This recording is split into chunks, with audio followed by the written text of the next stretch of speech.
Assalamu alaikum wa rahmatullahi wa barakatuh. وعليكم السلام ورحمة الله وبركاته.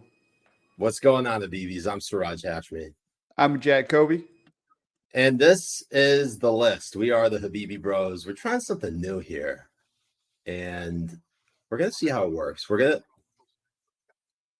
actually going to try to see if this. Oh my God, why is it playing back on my phone? No, guys. We're going to try 30 something seconds in, new. Boomer Siraj strikes But again. boomerness is always going to be a part of this.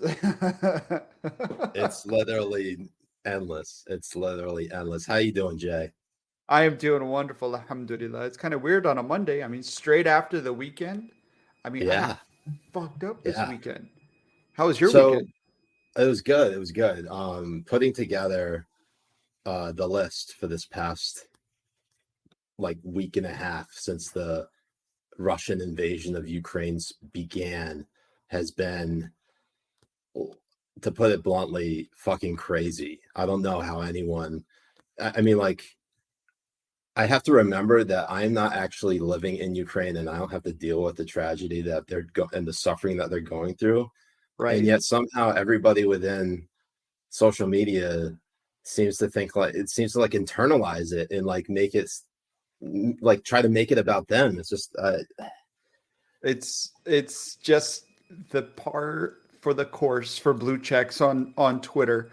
Especially journalists, and especially American journalists, which is so weird. They're really safe here. There's nothing going wrong with them or anything like that. And then they do have to try and pretend like there's some sort of trauma that they're going through. It's always that. It's always a trauma. Like every time you have to go shave, it's a traumatic experience when I have to see you for the first time clean shaven. Like probably worse than what's going on in Ukraine. Holy shit. And we're canceled. So it's gone. While we're here, let's get into the list for this particular episode. That is the top 25 worst takes on the Russian-Ukraine war so far. Now, if you want to see more content from me and Jay, go ahead and hit us up on our locals community.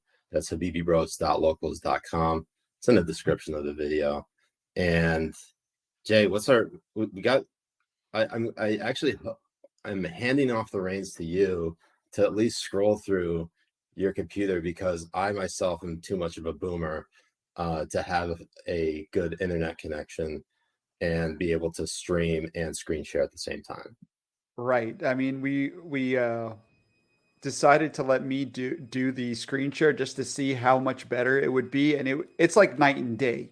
And I'm sure the Habibis who are used to you streaming solo will attest that seeing it scroll smoothly is new to them. Yeah. And I just want to assure the people who are watching this live, this does not replace Habibi Power Hour. If anything, this is an additive.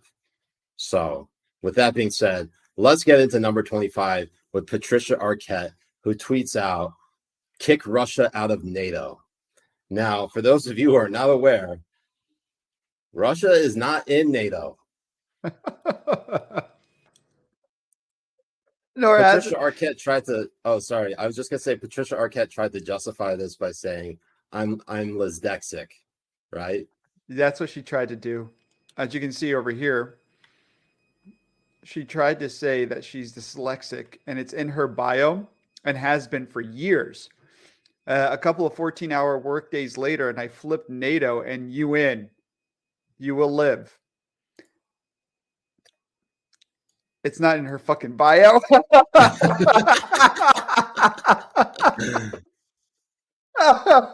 It's maybe dyslexia is also something to do with memory. Maybe she lost her memory.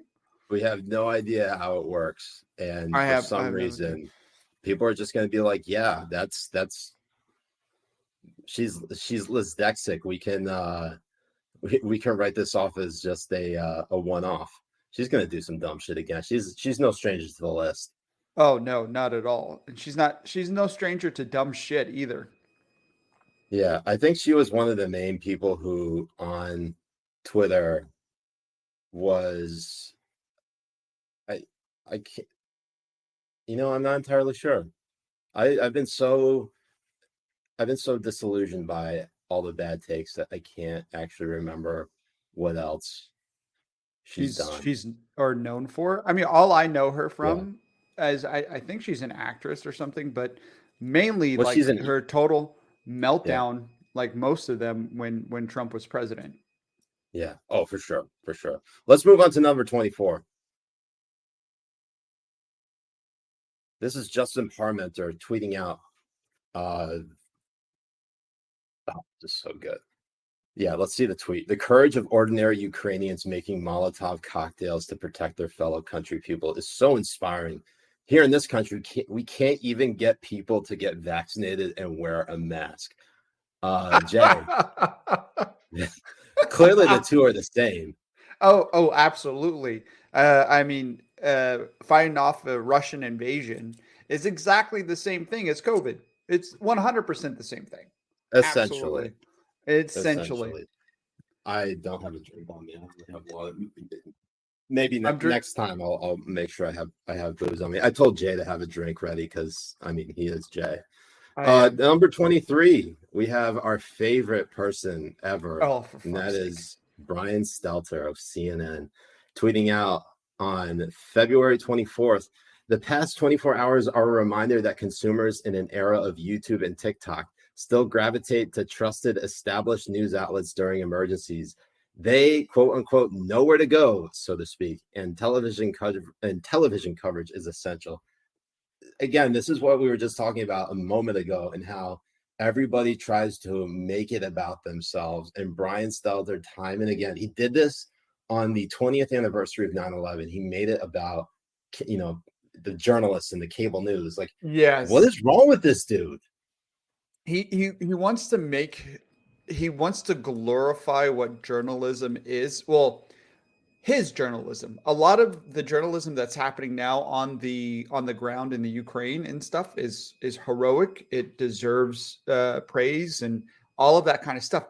But this pieces of shit type of journalism, this in particular, these people that sit on their fucking asses here in Georgia, absolutely having no idea what's happening in the United States in front of them, but have the audacity to actually try to tell us how to live our lives or what to do or how to do it. Like that's how they're pretending to be heroes, by telling you not to fucking shave ever again, Siraj. Yes, there want to be authoritarians, and yes, Jay, I have the Yes. fucking freedom to shave. Okay, Can the I freedom. put on Russell Brand did an imitation on Brian Stelter. It was really good. It got people into a hissy fit. Did Yeah, you let's hear hear it? it. No, I haven't. Oh my god, it's so good. And Please then you play had it. what's it called? What's his name? Um, he's from NBC. He's a media reporter on NBC, and he was trying to pretend like what he did. I want to show What Russell Brand did not all sound like kinds of him. opinions. Which sounds great, but not all opinions are created equal. No, listen here, Sonny Jim. You're not only making people not trust you, you're making them not trust me. You think about major newsrooms like CNN that have health departments and desks and operations that work hard on verifying information on COVID-19. And then you have talk show stars like Joe Rogan who just wing it, who make it up as they go along. And because figures like Rogan are trusted by people that don't trust real newsrooms, But like, why don't people trust me? They trust Rogan, but I'm perfectly trustworthy. Look how loose my tie knot is. we have a problem that's much bigger than Spotify, much bigger than any single platform, Kate. But that's what is the heart of this. It's so good. It brought people. I mean, it brought everyone together to try and pretend like it wasn't a good impression. The impression was fucking almost spot on with this stupid. It's pretty fat. good. It's pretty good. Even if it's not like spot on, I still think it's fucking funny. was Number so good. 22 is NPR. This is, go ahead and check it out for yourselves. It's really a sight to see. It's insane. It's but- fucking insane. I'll read this out. Thread: Russia's attack on Ukraine means there's a stressful news cycle ahead of us. The reality of conflict is always a shock to the system. Here are 5 ways to cope. And holy shit, Jay, again, about the fucking making this shit about me, making it about, like, yeah, this thing is awful, but how does it affect me? This is the quintessential article on teaching people how to make it about themselves. Exactly right. And then we question why the generations that are coming up afterwards are just absolute helpless little shits. I mean, look at even the photo that they choose to draw on to put up there and stuff. It's a black kid with green hair. I mean, Whoa, Jay, that's a brown kid with sorry, this also is green hair. This is probably Siraj during high school. That's what this is. With they got the That's black. what happens. You got the black. This is what the black happens thing. to shaved Siraj. See, it was the war in Ukraine that made you stop going to into the sun. It completely devastated you into becoming white because you wanted to show solidarity with your white brothers in the Ukraine. So bad. Number 21. Number 21. We have Benny Johnson. Benny Johnson tweeting out, thousands of Ukrainian children will sleep in makeshift shelters tonight because 81 million low information libs did not like a man's tweets. Now, look, there are plenty of reasons to dunk on the libs. But to think that 81 million of them voted for Joe Biden, Benny Johnson is basically propagating lib talking points and saying that Biden won the election fair and square. Can't have that. Right. I mean, that's exactly what he's saying. It's like it's kicking yourself in the ass with a good tweet. So basically, he is admitting that Biden won the election fair and square. There you go, Benny. And also on top of that, you know, it's the level of snark as well. It's like, yeah, sure. The whole situation is sad, and Ukrainian children are being killed and displaced and wounded. But let's just make this about the election. Why not? Right. Fucking right. dumb.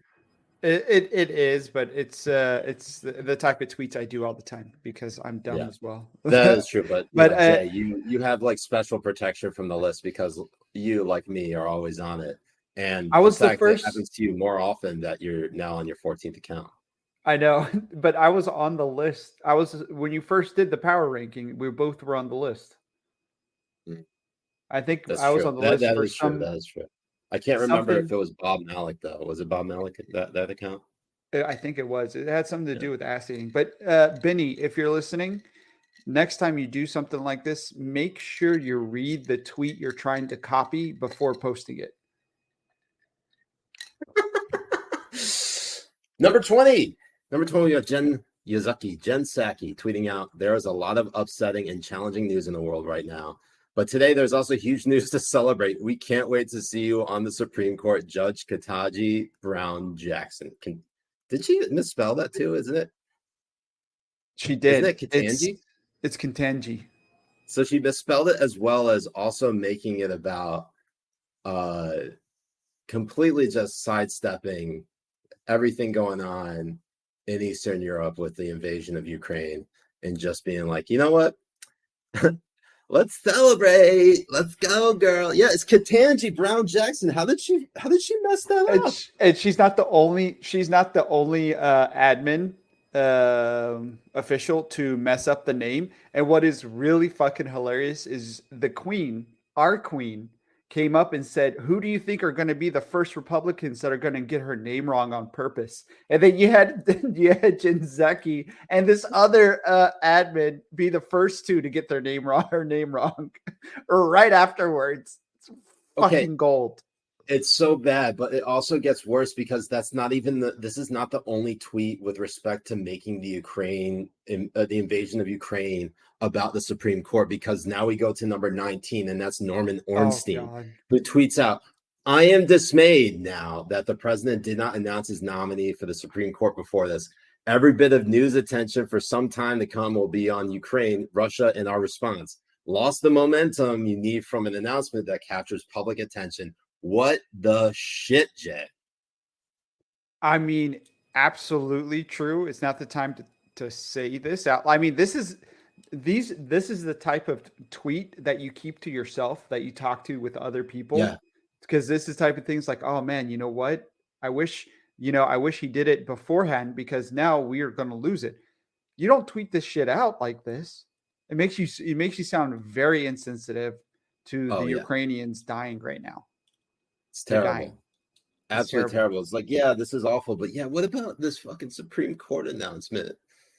And it doesn't stop there, because at least on the Supreme Court, because we have Seth Abramson, who is no stranger to the list, who tweets out, and this is beautiful right here, and beautiful in just how awful it is, saying, Putin is shelling Kyiv. I'm an author, not a soldier, so I can only urge folks to borrow the book below from a friend/library or purchase it if you've the means to do so. This book was my effort to warn America about the sort of thing we're seeing on TV now. Of course, the tweet is deleted if you scroll all the way down to the bottom of the tweet, because look at that ratio. He deleted it right before the ratio started going, and it's like proof of corruption, bribery, impeachment, and the pandemic in the age of Trump. So he's trying to makes it about Trump and about, hey, buy my book. It's like Sean King sending out emails to his entire mailing list saying, R.I.P. and peace to Chadwick Boseman, but please buy my donate book. Here, buy my book. Yeah, donate here. Donate here. If you read my book, it will tell you what was going on. Every 14-year-old with a knife, I saw this coming. Please read my book. I can read these. Number 17, we have CBS News. CBS News. That actually, this is a twofer here. Okay, the two offenses. The first one is not as bad, but we'll read it. It says CBS News tweets out the U.S. economy has been hit with increased gas prices, inflation, and supply chain issues due to the Ukraine crisis. Yeah, that's what did it. Oh, that's what happened. Yes. Yeah. It's not like we were dealing with it for a whole fucking year before Putin decided to go into it. What the fuck? And then the second offense is they tweet, transgender acceptance in Ukraine is not widespread, and changing legal documents to match gender requires a long process with psychiatric examinations. CBS News spoke with one woman in Kyiv who is now battling a quote-unquote war within a war amid Russia's invasion. Holy shit. Yes, sure. Russia is shelling the shit out of Ukraine, but will somebody please think of the trans women? No, it's not just that. It's like there's shit happening right now, and the biggest issue is the fact that your passport, which says you're a male because you are, says male because you are, and that is the biggest issue that's happening right now in the Ukraine. Like the war they over dramatize this shit, but this is so good. I swear to God, I'm just going to tweet this out. Society. And then you hear bombings. I'm going to tweet that shit because it's so good. That's amazing. Amazing. All right. Number 16, we have, Amanda Wynn Lee. Jay, scroll down. Amanda Wynn Lee tweets out, in one way, Putin did us a favor. Historically, every president running for re-election during a war has won. Yes, it's a terrible, terrible thing. Men, women, and children are dying needlessly. But have you really thought about the implications this has on the election? It's such a nice ratio, too, that's happening right there. That's a nice ratio. So bad. Number 15, we have Dana Houle. Now we get to the COVID. Oh my God. The COVID takes, it gets really good. Dana Houle tweets out, or is it Houle? A lot of people in Ukraine crowding together inside. Only 35% of Ukrainians have been vaccinated. Less than 2% have been boosted. Yes. And scroll down, Jay. I want to see this ratio. Look at that ratio. Oh my goodness. Man, this is tingling my balls right now. Look at this. This is amazing. It's 10-1. Fucking love it. And that's just the quote tweets. I mean, ever since they took out the reply number, because they made it worse when they added quote tweets, because you could add the replies and the quote tweets together to make it like a super ratio. And then they took that out. It's so stupid that they did that. It's bad because, Jay, look, like again, this is one of those things where we're like, all right, there are like two sides to that coin. You have people who are very skeptical and very critical of sort of like the global government's response to COVID and all the lockdowns, and they're saying, a lot of them are saying, don't get distracted from the fact that they're using this invasion by Russia into Ukraine as a means to sort of cover up their role and make you forget about everything that happened with COVID and the lockdowns. And the libs on the other side are basically saying, don't forget COVID's happening. You're all going to die. It's so good. It's so good. It's like there's no winning for you guys, Ukraine. Either die by COVID or die by the mortar, the bombs, shelling. the shelling 100%. from essentially. So we told ourselves we try to cap this at 30 minutes, or we only have 9 minutes left and 14 to go. So let's get through this. Garrett M. Graff tweets out, one thing worth keeping in my mind today: there's a straight line from Russia's attack on the U.S. election in 2016 to January 6th to today's new invasion of Ukraine. The chaos that Russia unleashed with the election of Trump weakened us to the point Putin feels confident invading Europe. Wow, Jesus, what a word salad. Fuck, absolutely. And you know what's really fucking hilarious? This type of tweet and this type of mindset in people, they're just as fucking delusional and dumb as like QAnon folks, conspiracy theorists. Absolutely fucking deranged.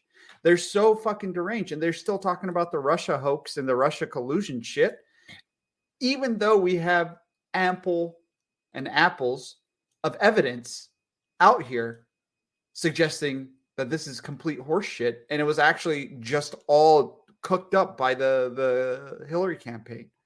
Fucking insane. It was entirely cooked up in the fact that it's been exposed. And you have an election lawyer, Mark Elias, his firm, along with Michael Sussman. Michael Sussman was indicted for his role in the Russian hoax. Everything this is all getting swept under the rug, and that's why I feel like there's more to the story about this whole invasion of Ukraine. I just don't like, I don't like war in general, but this feels extra dirty. I don't know. Anyways, let's move on. Number 13, Dino Vidala, who also blocked me on Twitter. Now we're continuing on the thread of Trump, Russia, and January 6th. just get a load of this shit. Dino Vidala tweets out, we watched Putin's horrific attack on the people of Ukraine in horror. Trump and much of his GOP view it as a playbook to wage more January 6th attacks in the U.S. to end our democracy. These two things are the same thing. Like, it makes no sense. Like Trump and the GOP were waiting for Putin to attack Ukraine, but not when Trump was president, so it can help his presidency more, but to wait until he is out of the office so we can have an insurrection, but the war is supposed to distract. Like, oh, we're doing this to distract Dino Abdullah and then surprise him with surprise butt sex by having an insurrection go on through his back. Like, what the fuck is wrong with these people? Sex gang. Jesus. Number 12. This is Lindy Lee, who Jay, I'm pretty sure, has already tried to hit on. Lindy I Lee have tweets told her out, multiple times she can sit on my face, yeah, but also continuing on this thread of Trump. Trump is basically well, hold on, let me just read this shit. Putin is invading Ukraine in a fit of megalomania and a desperate bid to stay in power. Trump invaded our capital in a fit of megalomania and a desperate bid to stay in power. Here's the kicker. Two genocidal maniacs who think nothing of slaughtering countless innocents to satisfy their own ambitions. Amazing, amazing, amazing. There are so many layers to slaughtering. What slaughtering? What do we miss a genocide? I honestly feel like we really missed out, Habibi. I think like we really missed out in being able to round gays up into camps. We missed that. And Muslims. And Muslims. And we missed out on being able to just pick up any old Don't forget AK-47. the Jews too. The Jews were also rounded up because apparently Trump was Hitler. The transgenders were rounded up as well. I mean, how many genocides happened under Trump? Let's count them. So the trannies, the gays, the Muslims, the Jews, the black people, the Mexicans, but not the white Mexicans, Right. not the white Not them. Latinos, the brown Latinxes, The Tinxes, yes. Latinxes, and their bear daddies. The women from The grabbing women. all that pussy. Oh yes, all the women, but not the women who want, their own separate rights or their own, not the what do they call them? TERFs? Not the TERFs. The TERFs. Yeah, not the TERFs. The TERFs. The TERFs were somehow. The TERFs were like they basically put the lamb's blood on their door during that plague that basically took out all the women, and then you also have everyone else because of net neutrality. Yeah, that's it. So we had all those genocides happening of innocents to satisfy Trump because Trump needed. That's only number 12. blood. Get ready for number 11. Here we go. Cenk Uygur of the Young Turks tweets out, right wing doesn't love Putin just because he is an authoritarian, tyrannical leader. They love him because he's a white authoritarian leader. Race has become more important than even nationality. They've turned on democracy and now even America in favor of a white warlord. Jay, this is something that I've seen and it hasn't worked, is that every single time, and I have seen a few people praise Putin, but it isn't exclusive to people on the right. I've seen people just pretty much on the far socialist left praising Putin and basically saying, oh, you know what? Actually, this ain't this, and we're about to get to them. But it is pretty hilarious how that it's only because of race that some people are praising him. Right. And it's also because they're stupid, but that's it.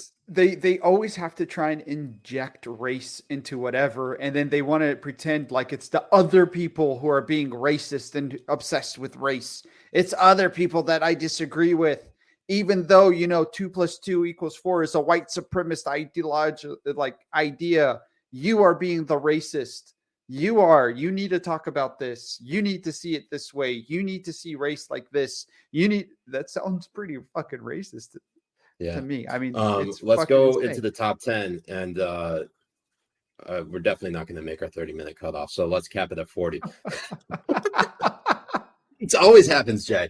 MFA Russia, which is the Russian government organization, tweeting out, we have taken notice of an unprecedented level of Russophobia in several foreign countries in the context of the special military operation in Ukraine.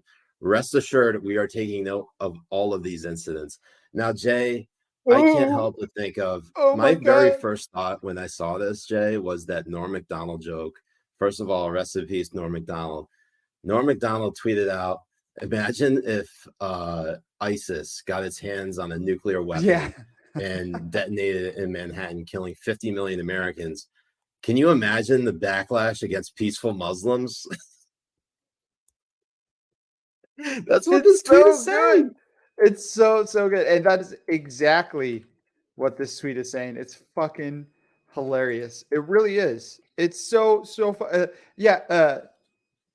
don't mind us, killing a bunch of innocent people in the Ukraine and destroying the fuck out of neighborhoods and schools. Think about, us. Don't make fun of Russia. Don't make fun of, how everything's being canceled. Amazing. What's a good Russian 9. Joke? Hold on. People are going to hate this one. I know a lot of people are going to hate this pick. What are you looking for, Jay? I'm looking for a good Russian joke, but hold on. Let's go. Oh, yeah. You're not going to find it. Number 9 is Tucker Carlson. Tucker Carlson tweets out, why do Democrats want you to hate Putin? Has Putin shipped every middle-class job in your town to Russia? Did he manufacture a worldwide pandemic that wrecked your business? Is he teaching your kids to embrace racial discrimination? Is he making fentanyl? Does he eat dogs? Okay. Multiple layers to this. Okay. So I'm not disagreeing that all of these points are true. It is just a weird hill to die on to make it about, yeah, Putin's awful. But why do the Democrats want you to hate him so much? That's just a weird thing to tweet out. No, but not only that, it's like all of this stuff doesn't fucking matter. Like, it doesn't matter. Like, saying stupid shit like this doesn't negate the fact that, yes, you can fucking criticize Putin for what he's fucking doing. You can say that shit over there is fucking wrong. And yeah, you can even fucking hate him. Why do you hate Castro? Why do you hate Z? Why do you hate the guy who's the socialist dictator in fucking Venezuela? Why do you hate these people? Why is it about Putin that is trying to make you not hate him? For Right. what fucking reason? Where does it come into play? I just feel like Tucker Carlson would, if like Democrats started hating Xi Jinping, like I feel like he would make a video. He would put out a tweet similar to this in response to Xi Jinping, simply because Democrats hate him, and you should start to question why they hate him. Right. I mean, don't get me wrong. You should question everything in general. Right. This is just kind of, I don't know, weird timing.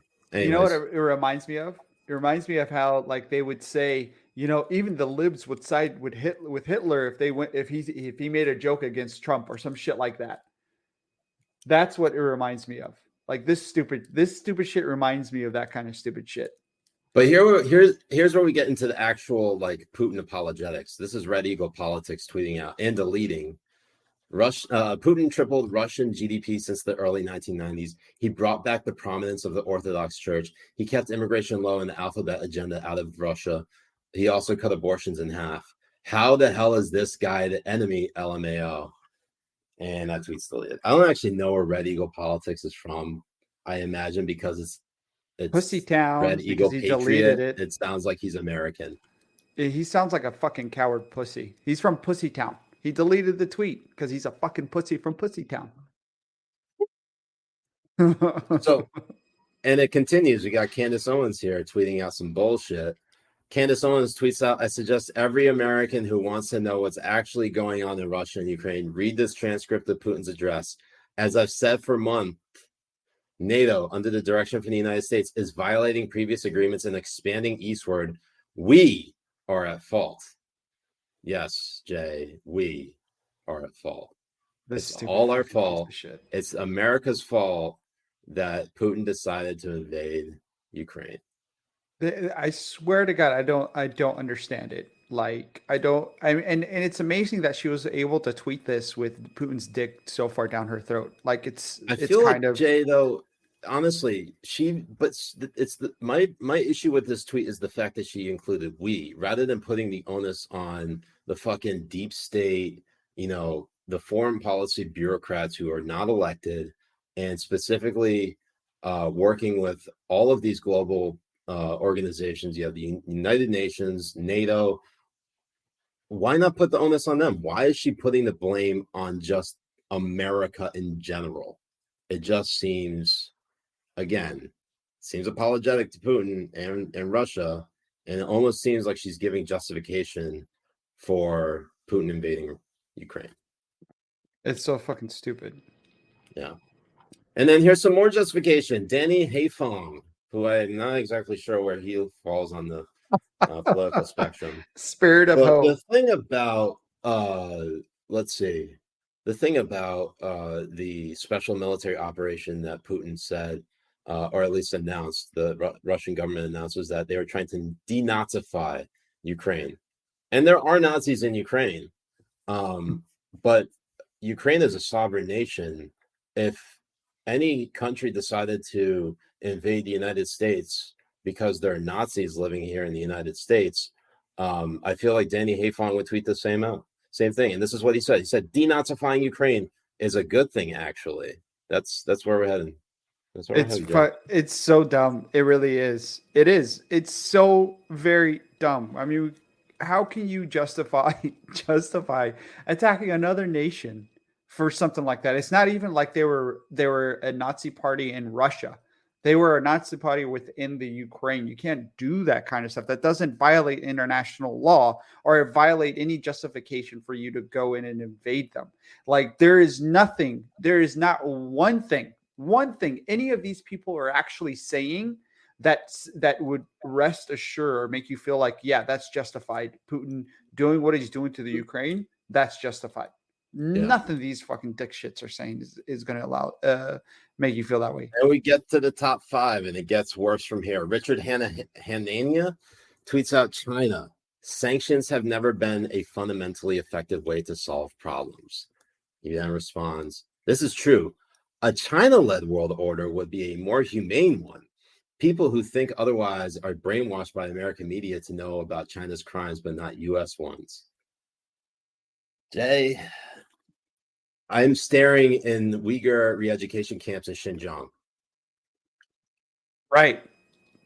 And, staring into the possibility of China going and taking over Taiwan, invading Taiwan, which is going to happen. I mean, a China-led world is, the thought of it is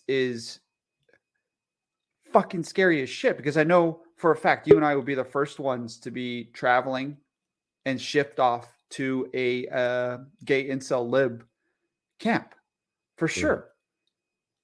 I don't know why they would take me along. Probably just so I could be your teddy bear while we were there, so you don't get hurt. So I don't know if Jay, correct me if I'm wrong about China, but weren't they the main well, first of all, they were the main aggressors in the Korean War, and they were the main aggressors, I believe, within the Vietnam War. Right. On both counts.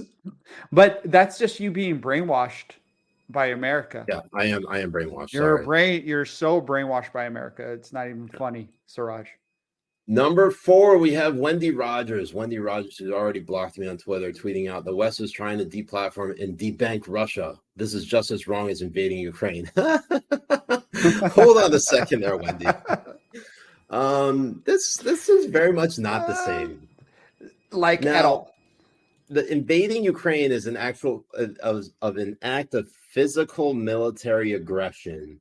Sanctions is a form of aggressive economic. What did I say? It's economic aggression.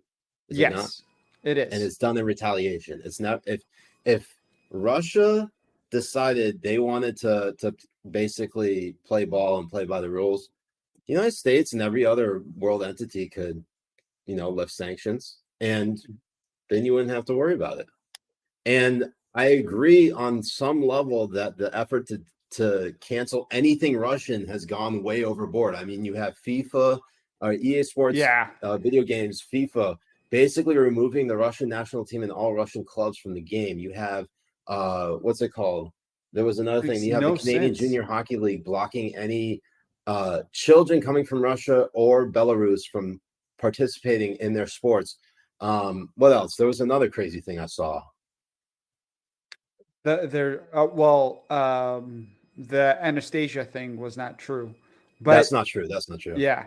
But no, you're right. To some extent, all that kind of stuff is wrong. And also trying to blame Russian people or, taking anything Russian out of existence or any of that kind of stuff is very wrong. I saw the Laugh Factory in California, in Los Angeles, saying that no Russian alcohol is served in this establishment. Yeah, come on. That's just fucking, that's so dumb. It's so wild. So dumb. Absolutely wild. Number 3, but you can ship Iverson. You can ship all the vodka over here. That's fine. Yeah. Jay, you drink vodka? I didn't realize that. Only if I want to black out. Yeah, that's true. Kim Iverson, who is with The Hill, she has her own show on The Hill. She tweets out, Ukraine shouldn't fight back. No one should let it go. Oh, yeah. Sure, why not? Why not, yes. Kim? People should not be allowed to defend themselves. I imagine if, say, the entire Arab world decided that they wanted to actually push all the Jews into the sea out of Israel, Kim Iverson would have the same take and being like, Israel shouldn't fight back. No one should. Let it go. You really think she's gonna take? You really think she would take that same stance? I don't fucking think so. If we went into her house and invaded it and took it over and stuff, I don't think she would let it go. I don't think that would happen. I mean, it makes this type of stuff makes Ukraine shouldn't fight back. Should they just lay over and let it happen? What do these people think is going to happen when somebody invades somebody else's home? This whole thing is. I mean, hold on, Jay. Scroll, keep it focused on Kim for a second, because what is her take on the border crisis? Is Right. she like full open borders? Like, should there not be a sovereign nation called the United States of America? No, it should be Russia. It should be Russia. Okay, that's Yeah, right. Okay, that's what it All is. right, Everybody, don't you fight have back. it. Let Russia take over the whole world. So, number two, number two, Empire and number one, expansions you'll are understand back. why they are there, because under no circumstances should you be on the side. Actually, let me just say this.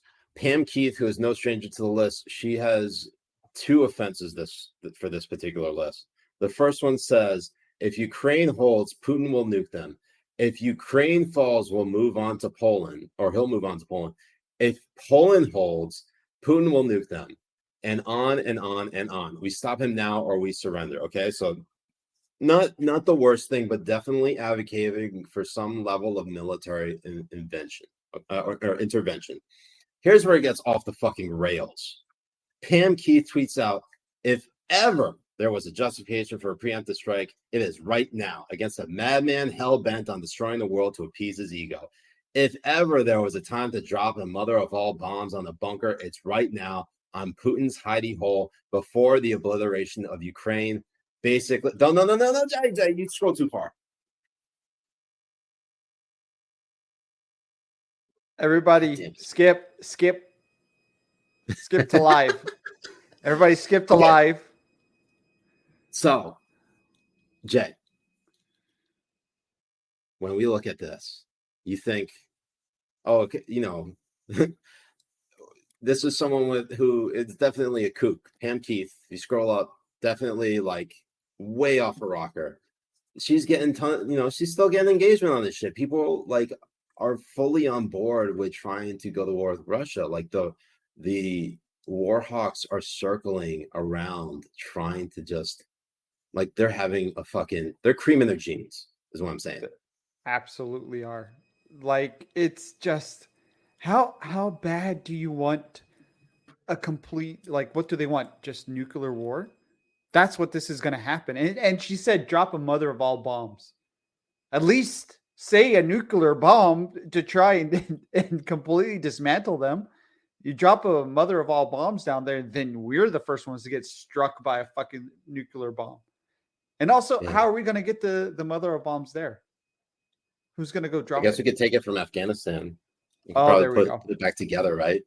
Well, we'll ask the Taliban if they can go ahead and let us borrow one that we. And our number one tweet of the list, and this is the worst take on the Russian invasion of Ukraine so far that we've seen. We'll probably have to update it. Is Senator Lindsey Graham from South Carolina, who tweets out, is there a Brutus in Russia? Is there a more successful Colonel Stauffenberg in the Russian military? The only way this ends is for somebody in Russia to take this guy out. You would be doing your country and the world a great service. Jay, I have never seen a more reckless tweet than this one. And mind you, this guy lost to Trump and then accused Trump of basically being off his fucking rocker and would cause World War III.